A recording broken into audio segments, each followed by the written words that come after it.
محترم حاضرین و برادران اسلام و خواتین محترمات، میں نے آپ کے سامنے قرآن کریم 30ویں پارے میں سے سورۃ الکوثر تلاوت کی ہے۔ یہ قرآن کریم کی سب سے چھوٹی سورت ہے۔ اس کا دوسرا نام سورۃ النحر بھی ہے۔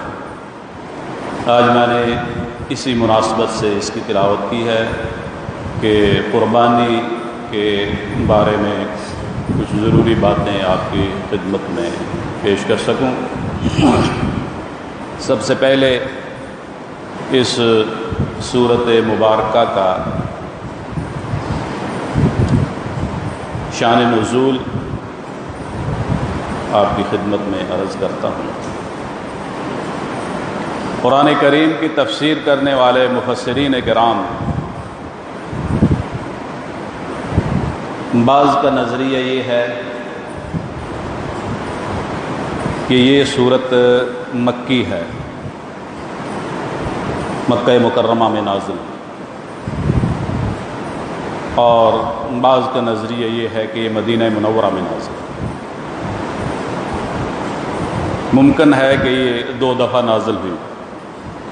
قرآن کریم کی بہت سی آیات ایسی بھی ہیں جو 2 دفعہ نازل ہوئی ہیں، تو یہ بھی ایسے ہو۔ اس وجہ سے اس کے شان نزول کے بارے میں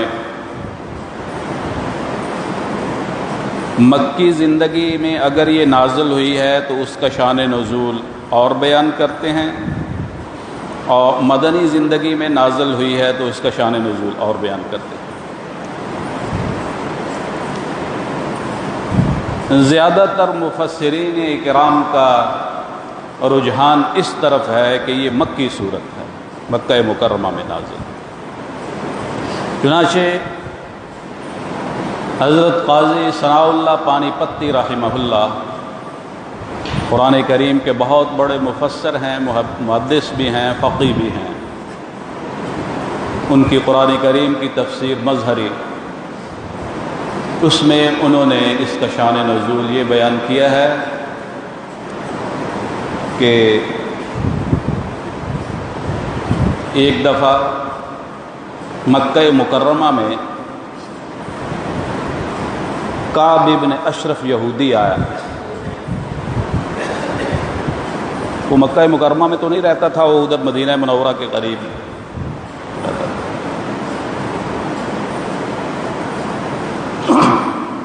وہ مکہ مکرمہ میں آیا، بڑا آدمی تھا یہودیوں کا، تو یہاں مکہ کے لوگوں نے اسے یہ شکایت کی حضور نبی اکرم صلی اللہ علیہ وسلم سے متعلق کہ یہ اپنے آپ کو بہتر سمجھتا ہے، یعنی دین کے حوالے سے اپنے آپ کو بہتر سمجھتا ہے، ہمارے دین کو صحیح نہیں سمجھتا، اپنے دین کو صحیح سمجھتا ہے، اپنے آپ کو بہتر سمجھتا ہے۔ تو کعب ابن اشرف یہودی، اس نے مکہ والوں کو یہ تسلی دینے کی کوشش کی کہ یہ آدمی غلط کہتا ہے حضور نبی اکرم صلی اللہ علیہ وسلم کے بارے میں، یہ تم سے افضل نہیں ہے بلکہ تم اس سے افضل۔ یہ حضور نبی اکرم صلی اللہ علیہ وسلم کی توہین بھی کی، اس نے دین اسلام کا انکار بھی کیا، اور پھر اس پر اللہ تبارک و تعالی نے یہ سورت مبارکہ کو نازل فرمایا۔ اس میں آپ کی جو آخرت میں کوثر آپ کو عطا کی گئی اس کے بارے میں کہا، اور پیشن گوئی کی گئی، آپ کے دشمن ناکام ہوں گے، کامیاب آپ ہی ہوں گے۔ دنیا میں کیا کیا کام کرنے ہیں، نماز ہے، قربانی، یہ ساری باتیں اللہ تبارک و تعالی نے فلاح کے 2 اصول، کامیابی کے 2 اہم اصول اس صورت کے اندر بیان کر دیے ہیں۔ جو لوگ مفسرین کرام وہ کہتے ہیں کہ یہ صورت مدنی ہے، وہ اس صورت کا شان نزول اس طرح بیان کرتے ہیں کہ حضور نبی اکرم صلی اللہ علیہ وسلم پر ایک دفعہ غنودگی کی کیفیت طاری ہوئی. جب وحی آپ پر آتی تھی تو اس قسم کی کیفیت پیدا ہوتی تھی، جیسے آدمی پر نیند طاری ہوتی ہے. کچھ دیر یہ کیفیت رہی اور پھر ختم ہو گئی. تو حضور نبی اکرم صلی اللہ علیہ وسلم مسکرائے، خوش ہوئے، اور آپ نے بسم اللہ الرحمن الرحیم پڑھ کر سورۃ الکوثر کی تلاوت کی. اس خوشی کی وجہ یہ تھی کہ حضور نبی اکرم صلی اللہ علیہ وسلم کے جو صاحبزادے تھے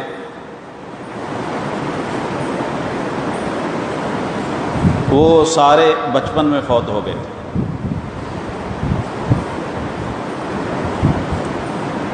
عبداللہ، طیب، طاہر، قاسم، یہ حضور نبی اکرم صلی اللہ علیہ وسلم کے صاحبزادے سب بچپن میں فوت ہو گئے. اس پر وہ کافروں نے عاص بن وائل اور عقبہ ابن ابی معیط، یہ بڑے کافر تھے، حضور نبی اکرم صلی اللہ علیہ وسلم کے بڑے دشمن. انہوں نے پھبتی آپ پر کسی کہ یہ تو بے نسل ہو گیا ہے، اس کی تو نسل ہی نہیں چلتی. تو اللہ تبارک و تعالی نے اس صورت کو نازل کرنے کے ساتھ آپ کو آخرت میں خوشخبری دی حوض کوثر کی، دنیا میں فلاح کے 2 اصول، اور آخر میں یہ آپ کو یہ انعام اور پیشنگوئی آپ کے لیے فرمائی کہ آپ کے دشمن ناکام ہوں گے، یہی بے نسل ہوں گے، اور آپ کا دین یہ قیامت تک جاری رہے گا. چنانچہ حضور نبی اکرم صلی اللہ علیہ وسلم کی نسبی اولاد بچپن میں فوت ہو گئی، اور آپ کی معنوی اولاد، امتی اولاد جو ہے یہ اتنی زیادہ ہے کہ یہ تمام امتوں سے بڑھ جائے گی،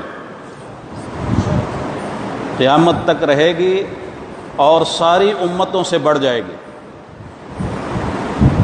تو حضور نبی اکرم صلی اللہ علیہ وسلم اس وجہ سے خوش ہوئے.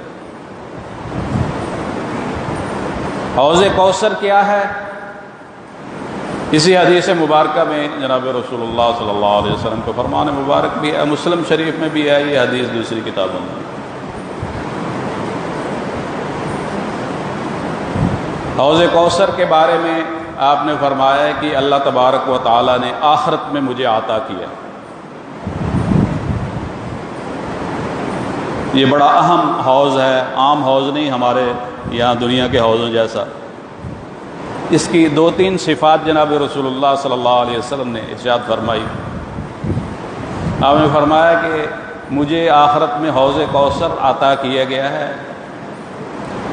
جس کا پانی بڑا میٹھا اور بڑا ٹھنڈا ہوگا.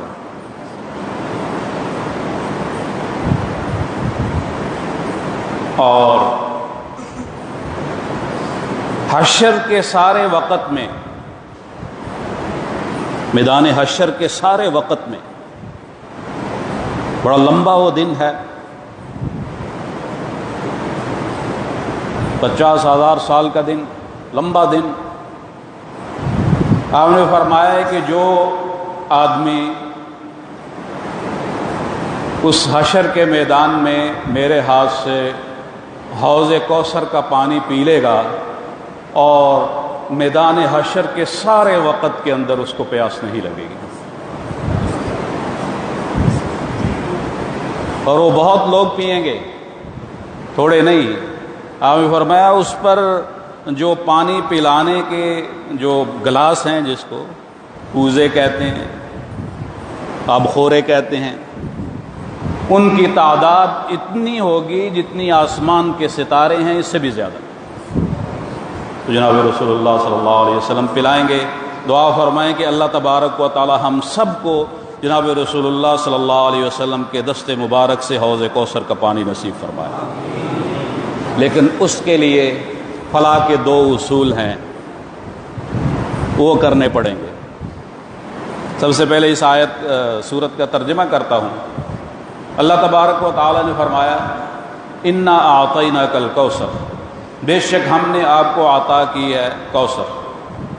یہ کوثر سے مراد حوض کوثر، حوض کوثر کو بھی کہتے ہیں اور خیر کثیر کو بھی کہتے ہیں۔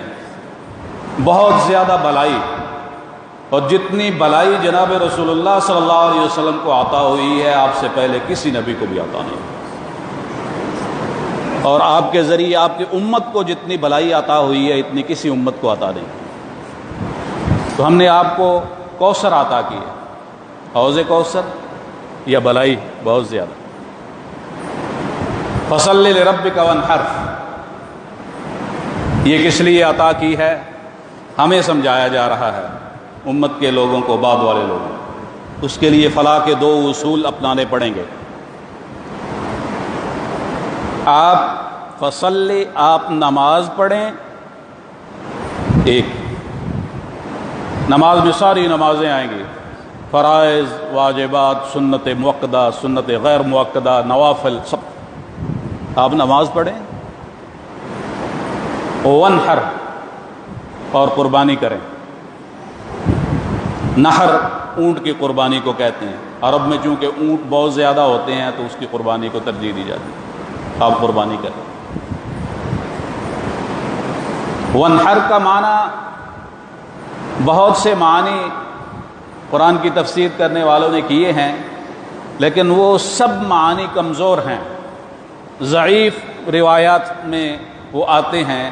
صحیح روایات میں جو آیا ہے وانحر کا صحیح معنی اونٹ کی قربانی کریں، یہ قربانی کے معنی میں زیادہ استعمال ہوا۔ یہ فلاح کے دو بڑے اصول ہیں۔ دوسری جگہ بھی اللہ تبارک و تعالیٰ نے فرمایا، قل، اے پیغمبر صلی اللہ علیہ وسلم آپ فرما دیجئے، ان صلاتی، بے شک میری نماز، و نسکی، اور میری قربانی، وہاں دوسرا لفظ استعمال کیا، ومحیایا، اور میری زندگی، ومماتی، اور میری موت، للہ رب العالمین، تمام جہانوں کے پالنے والے رب کے لیے۔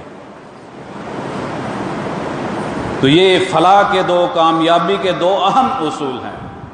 نماز کے ساتھ انسان، مومن، مسلمان، یہ خدا کے بہت زیادہ قریب ہوتا ہے، بہت زیادہ۔ جتنا قرب خدا کا نماز کے اندر حاصل ہوتا ہے اتنا کسی اور عبادت میں حاصل نہیں ہوتا، یہ جناب رسول اللہ صلی اللہ علیہ وسلم نے فرمایا۔ اور نماز میں بھی سجدے کی حالت میں جتنا اللہ کا قرب نصیب ہوتا ہے نماز کی دوسری کیفیات میں نہیں۔ سجدے کی حالت میں انسان خدا کے بہت قریب ہو جاتا ہے۔ یہ فلاح کا بڑا اصول، پہلا نماز، وانحر، اور دوسرا قربانی۔ میں نے آج قربانی ہی کے حوالے سے کچھ باتیں آپ کی خدمت میں عرض کرنی ہیں۔ اور آخر میں اللہ تبارک و تعالی نے ان کافروں کا رد کیا ہے، ان نشانیہ کا هو الابتر، بے شک آپ کے دشمن ہی دم کٹے ہیں، دم بریدہ ہیں، وہی ناقص ہیں۔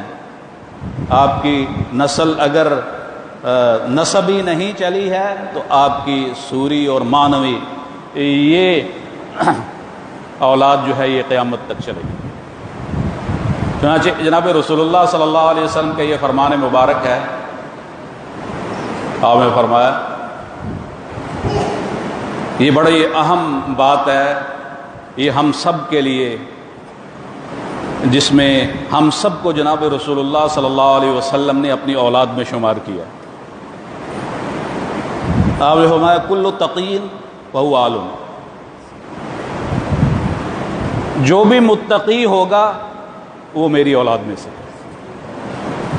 اب متقی بننا ہمارا کام ہے، تو حضور نبی اکرم صلی اللہ علیہ وسلم کی اولاد میں شامل ہونے کی سعادت حاصل۔ تو یہ اس سورت کا مختصر ترجمہ میں نے آپ کے سامنے عرض کیا۔